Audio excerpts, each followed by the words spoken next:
ያደርገነች እንኳን ልትረሳ ያደርገነች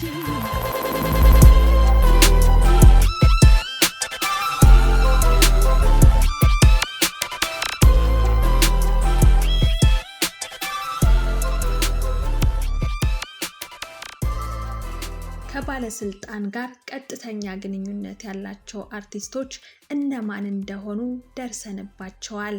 አንዳንድ ሴት አርቲስቶች የሰሩት ፊልም ትንሽ ቢሆንም ቅንጡ የሆኑ መኪኖችን ሲነዱ፣ መኖሪያቸው አፓርትመንት፣ ገበያቸው ዱባይ፣ ውሏቸው ዘመናዊ ሬስቶራንት ሲሆን አይተው አጃኢብ ብለው ተመልክተዋል። ታዲያ ገበያቸው ምን ቢሆን ነው ብላችሁ አስባችሁ ታውቃላችሁ?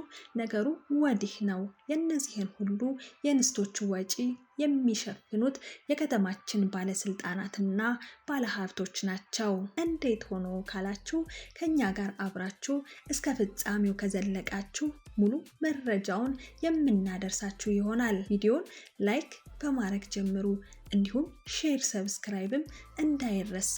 የለቀቅናቸው ቪዲዮዎች በቀጥታ እንዲደርሳችሁ የደወል ምልክቷን መታ አድርጉ። የተደበቀውን የሴት አርቲስቶቻችን ገመና በየገጡ እንገልጣለን።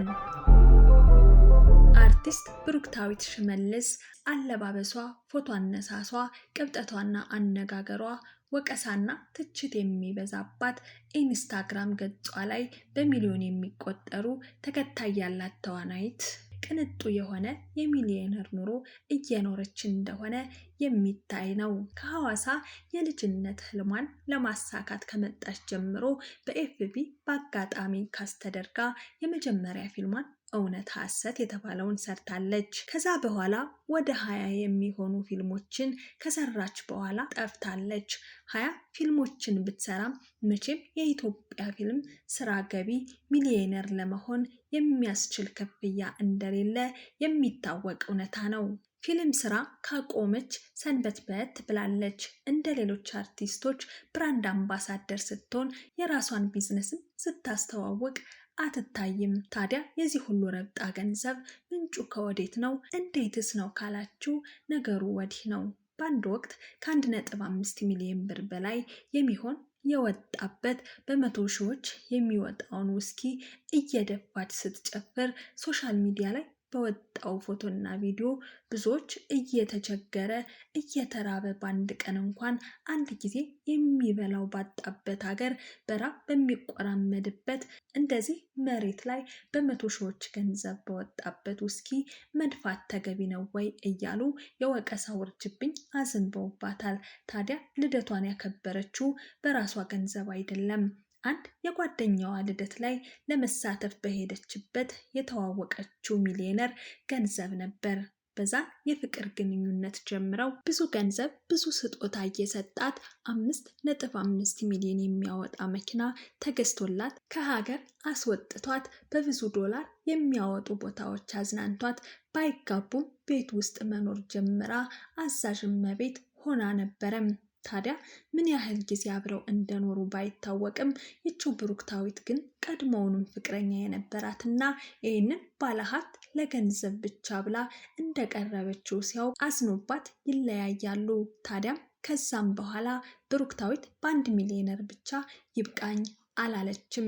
በሚሊዮኖች በሚቆጠር ገንዘብ የሚገዙ መኪና እየቀያየረች ከሀገር የምትዞርበት ቅንጡ የሆኑ ህይወት የምትመራበት የአንድ ጉንቱ ሚሊዮነር ድብቅ ሚስቱ በሀገራችን አባባል አሊያም ቅምጡ እንደሆነች ታውቋል። በአንድ ወቅት አዲስ አበባን የመራ ከዛም በሚኒስቴርነት ያገለገለ የናጠጠ መሀል ቦሌ ላይ የራሱ ህንፃ ያለው በመንግስት ገንዘብ ሚሊዮነር የሆነ አጀብ የሚያስብል ግሩም ሰው ነው። ታዲያ ከአርቲስቷ ጋር አንድ ልጅ እንኳን ሳያፈሩ የጠጣችውን የበላችውን የሰራችውን ስፖርት በኢንስታግራም ገጿ የምታጋራው ብሩክታዊት ትዳርን ያክል ነገር ዘላ ከልጇ ጋር ፎቶ ስትፖስት በአይነ ቁራኛ እንድትታይ ያደረገ ጉዳይ ነው።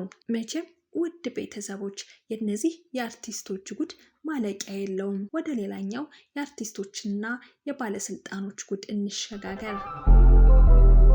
እጅግ ማትጠብቋትና ማትገምቷት በሁሉም ዘንድ ተወዳጅ የሆነችው ሳያት ደምሴ በ1986 የተወለደችውና ከመዲናችን አዲስ አበባ የሆነችው ሳያት ደምሴ ከዚህ ቀደም ስለ ሳያት በትንሹም ቢሆን አስቃኝቻችሁ ነበር። ለዛሬም ትንሽ ልበላችሁ። ሞዴል፣ የፋሽን ዲዛይነር፣ ሙዚቀኛና የፊልም ፕሮዲውሰር እንዲሁም ተዋናይት ጭምር ናት። ሳያት የአንድ ባለስልጣን ቅምጥ ነች ተባለ። የቀድሞ የክልል ፕሬዝዳንት የነበረው ሙግተኛና ምሁር የሚባል ፖለቲከኛ ነው። ላመነበት ማቋሙ እስከ ጥግ ድረስ ተዋድቆ አሁንም ደግሞ የፖለቲካ ሀሳቡን ቀይሮ አሁንም በፖለቲካው እያገለገለ የሚገኝ ሰው ነው። ታዲያ ይሄን ማን ሊሆን ይችላል? አርቲስቷ በሞዴሊንግ ዘርፍ አንደኛ በመውጣት ሚስ ኢትዮጵያ ተብላ ተሸልማለች። ከዛም በዛ ውድድር ምክንያት በወጣላት እድል ወደ ፊልም ትወና ትቀላቀላለች። ከሰራቻቸው ፊልሞች ሳራ የተሰኘው ብዙዎችን በእንባ ያራጨው ፊልም ከዚህ ቀደም እናገኘዋለን።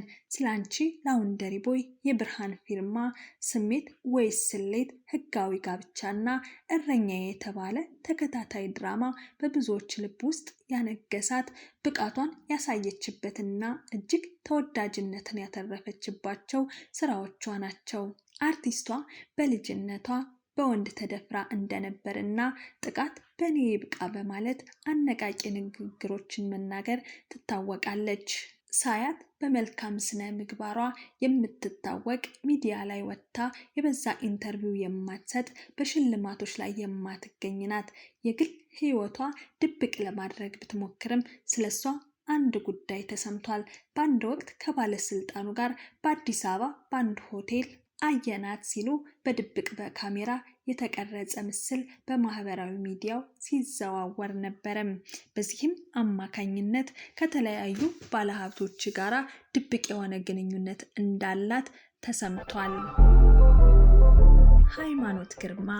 ሃይማኖት ግርማ ስሟ ደጋግሞ የሚነሳው በዘጠናዎቹ ኦማሄሬ እያለች አይኗን ቦግ ድርግም እያደረገች የስንቱን ልብ ያሸፈተችው ሃይማኖት ግርማ 12 ዓመት ከሙዚቃው ዓለም ጠፍታ ቆይታ ከአዲሱ አልበሟ ጋር ለ12 ዓመታት የደበቅኩትን ሚስጥር ብላ ስለ ቀድሞ ፍቅረኛዋ አቶ ሚኒሊክ ዘለቀ ይሁን ከሱ በኋላ መጥቶ ከሙዚቃው ዓለም እንድትጠፋ ያደረጋት ሌላ ሰው የሚያወዛግብ ንግግር ተናግራ ነበረም። ለ12 ዓመት ስቃይ ውስጥ ነበርኩ፣ ፊቴ ላይም በጩቤ እስከ መወጋት ደርሼ ነበር፣ ለዚህም የነርቭ ህመም ደርሶብኛል ብላ መልሳ ደግሞ ይሄን የተናገርኩት ስሜታዊ ሁኜ ነው፣ ለልጄ ስል መናገር አልነበረብኝም፣ ከበፊት ህይወቴ ጋር ይገናኛል ብላ ፍንጭ ሰጣም ነበር። ነገሩ ወዲህ ነው።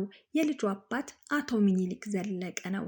የልጇን ሞራል የጠበቀችው ያ ሰው ማን ቢሆን ነው? ጥያቄ ያስነሳል። ከዚህ ቀደም ከቀድሞ ፍቅረኛዋ ጋር በነበራት የፍቅር ጊዜ ፍቅረኛዋ አቶ ሚኒሊክ ዘለቀ ስለሷ የተናገረው ሆነ ስለ ፍቅር ታሪክ ኦማሄሬ ብሎ ባወጣው መጽሐፉ ላይ ያሰፈረው ስናነብ ግን ሃይማኖት በሁለታቸው የፍቅር ግንኙነት አስመሳይና ከሃዲ ሆና ተገኝታለች። በሷ መጎዳቱን የሚናገረው አቶ ሚኒሊክ ዘለቀ ስለሷ ሲናገር ለሷ ስል መኪናዬን ሽጬ ክለብ ከፍቼላታለሁ፣ ህይወቷን እንዲቀይር አሁን የደረሰችበትን እንድትደርስ አስተዋጽኦ አበርክቻለሁ።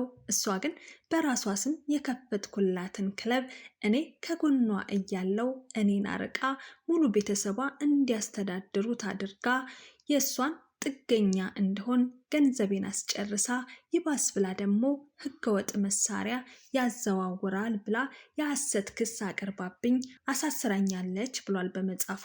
ይህ የሃይማኖትን ትክክለኛ ማንነት የሚያሳይ ይመስላችኋል? እናንተስ ውድ ቤተሰቦች ምን ትላላችሁ?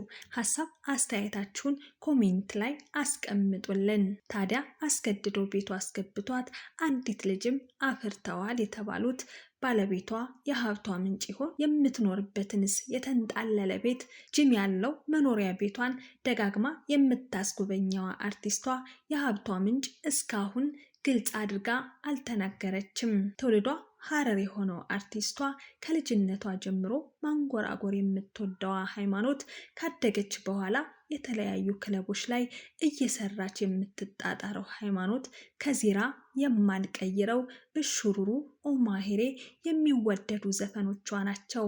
ሃይማኖት ውስብስብ ያለ የፍቅር ግንኙነት ያላት እንደሆነ በ90ዎቹ መረጃ አውቃችኋል። ምንም እንኳን በቅርቡ አልበም አውጥታ 12 ዓመት ከደበቀችው ሚስጥር ጋር ብትመጣም ያፈራችው ሀብት ስሙ ከሚነሳው ከትግራይ ጄኔራል የሰጣት ይሆን አይሆን?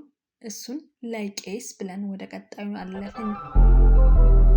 ውድ የጎጆ ሾው ቤተሰቦች ለዛሬ የነበረን የመረጃ መረብ ይሄንን ይመስል ነበረ። ቪዲዮን ላይክ፣ ሼር፣ ሰብስክራይብ በማድረግ ቤተሰብ ሁኑ። እንዲሁም የለቀቅናቸው ቪዲዮዎች ደግሞ በቀጥታ እንዲደርሳችሁ የደወል ምልክቷን መጫናችሁን እንዳትረሱ። በሌላ የመረጃ መረብ እስከምንገናኝ ሰናይ ጊዜ ይሁንላችሁ። ቸር ያገናኘን።